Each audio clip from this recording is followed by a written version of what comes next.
Here's the final truth.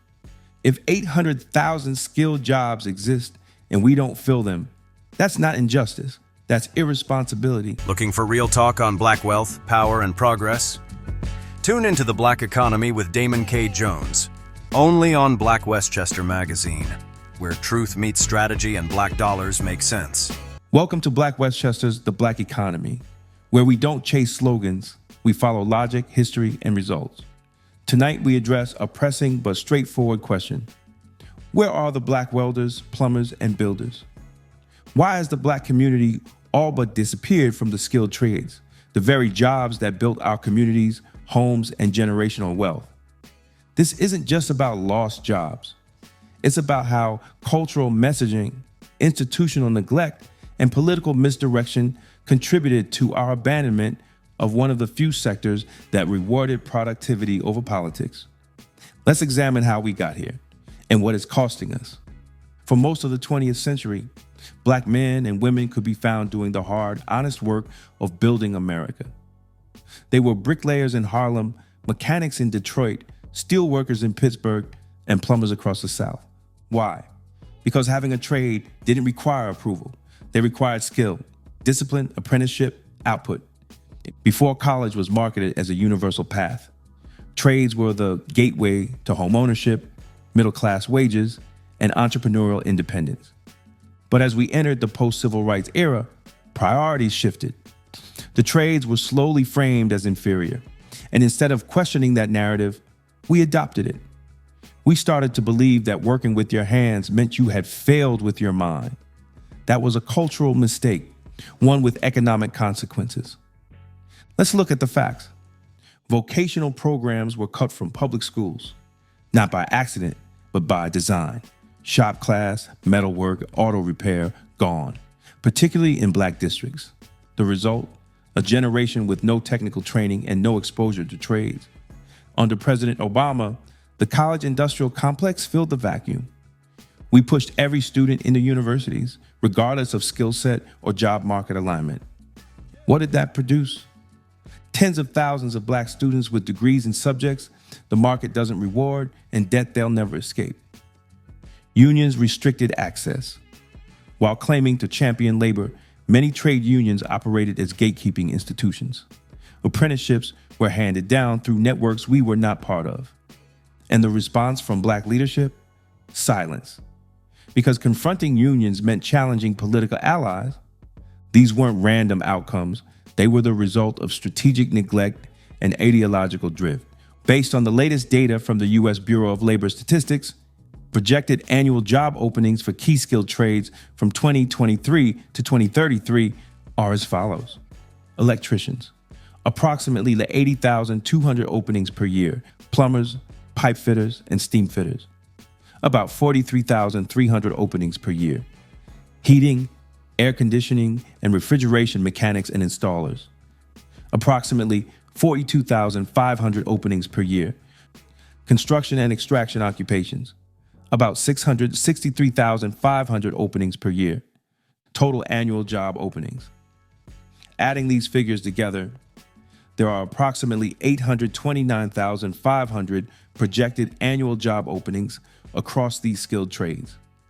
These numbers underscore a significant demand for skilled trade professionals in the coming years.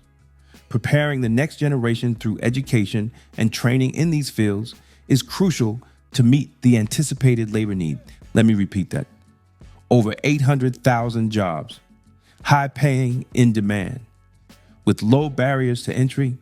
Electricians, plumbers, HVAC technicians, welders, construction site managers. Many of these jobs pay more than $70,000 within a few years. Some hit six figures. I just wanted to let you know that no college is required, just training, competence, and consistency.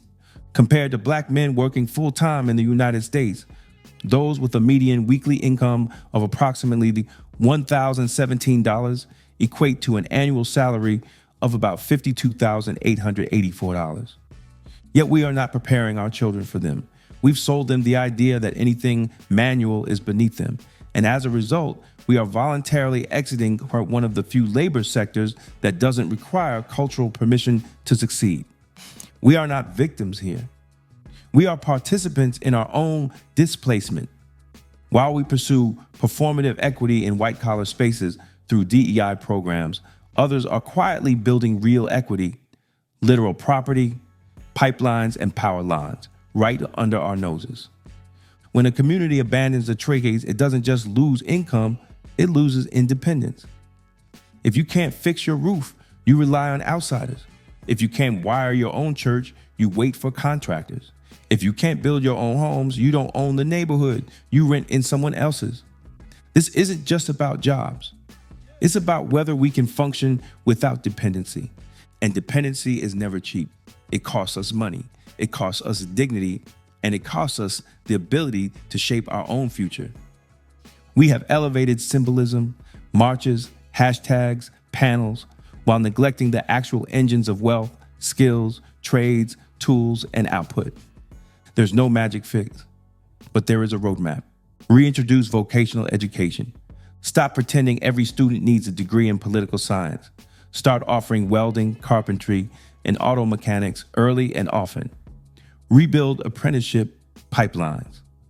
Black professionals in the trades must intentionally pass on knowledge. If unions won't help, then build independent training networks. Change the narrative. Skill is not inferior to speech. Productivity is not second class. A plumber provides more value to a community than an entertainer, a sports figure, or a TikTok influencer, period.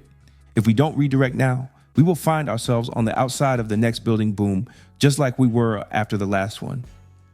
Here's the final truth. If 800,000 skilled jobs exist and we don't fill them, that's not injustice, that's irresponsibility. We've waited long enough for others to rescue us. At some point, we have to ask, what are we building with our own hands? This has been Black Westchester's The Black Economy. I'm Damon K. Jones. We don't just raise awareness, we raise standards. Join us next Monday at 8 p.m. Until then, train, build, own, repeat. If you found this video informative, don't forget to like and share it with others who need to hear the truth. And for exclusive content and behind-the-scenes access, join the Black Westchester Magazine YouTube membership club today.